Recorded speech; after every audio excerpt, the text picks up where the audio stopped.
அஸ்ஸலாமு அலைக்கும் friends, welcome to ஐச்சி kitchen. எல்லோரும் எப்படி இருக்கீங்க? நல்லா இருக்கீங்களா? நான் இன்றைக்கி செய்ய போகிறது சளி கஞ்சி. நெஞ்சு சளிக்கு ஏற்ற கஞ்சி இது எப்படி செய்கிறதுன்னு பாருங்கள்.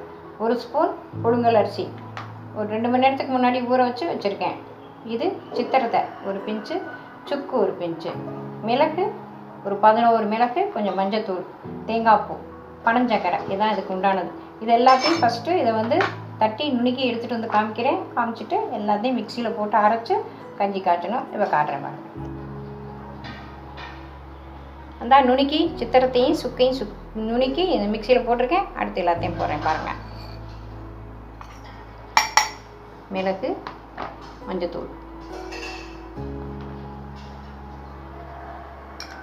தேங்காய் பூ,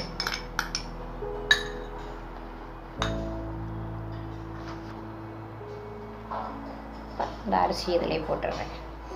இது பனசக்கரை காய்ச்சி லாஸ்ட்டில் தான் போடணும். இது மிக்சியில் அரைச்சி கொண்டு வரேன்.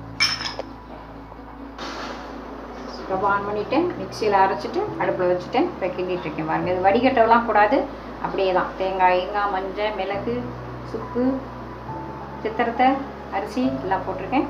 இப்போ கிண்டிகிட்டே இருக்கேன். பிஞ்சு உப்பு போடுறேன்.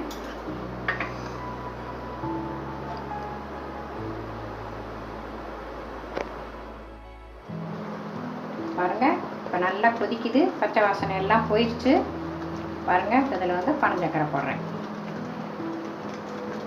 அடுப்பு ஆஃப் பண்ணிட்டு தான் போடணும் பனஞ்சக்கரை.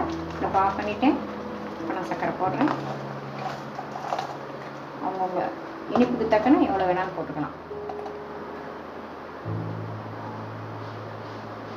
சளி கஞ்சி நெஞ்சு சளிக்கு ரொம்ப நல்லது. பெரியவங்க 8 வயசு பிள்ளையிலேருந்து குடிக்கலாம். 8 வயசுக்கு கீழே உள்ள பிள்ளைங்களுக்கு, பால் குடிக்கிற பிள்ளைங்களா இருந்தால் ஒரு பிஞ்சு இந்த 3 விரலில் ஓமம் எடுத்து ஒரு துணியில் கட்டி அந்த பால் கொதிக்கிற பாலில் போட்டுருங்க. கொதித்த பிறகு அந்த துணியை எடுத்து போட்டுட்டு அந்த பாலை பனச்சக்கரையோ நாட்டு சக்கரையோ ஜீனியோ போட்டு பிள்ளைங்களுக்கு கொடுக்கலாம். சளி ஓடி போயிடும். ஒரு நாள் விட்டு ஒரு நாள் அந்த மாதிரி குழந்தைங்களுக்கு பண்ணுங்கள். இது நெஞ்சு சளி உள்ளவங்களுக்கு ஒரு 3 நாள் குடித்தா போதும். இது மாதிரி நெஞ்சு சளி ஓடியே போயிடும். ஆன்டிபயோட்டிக் தேவையில்லை, எந்த மாத்திரைகளும் எடுத்துக்க வேணாம். இது நல்லா உடம்புக்கும் ரொம்ப ஹெல்த்தியானது. ரெண்டாவது புழுங்கரிசி தான் கலந்துருக்குது, பச்சரிசி கிடையாது.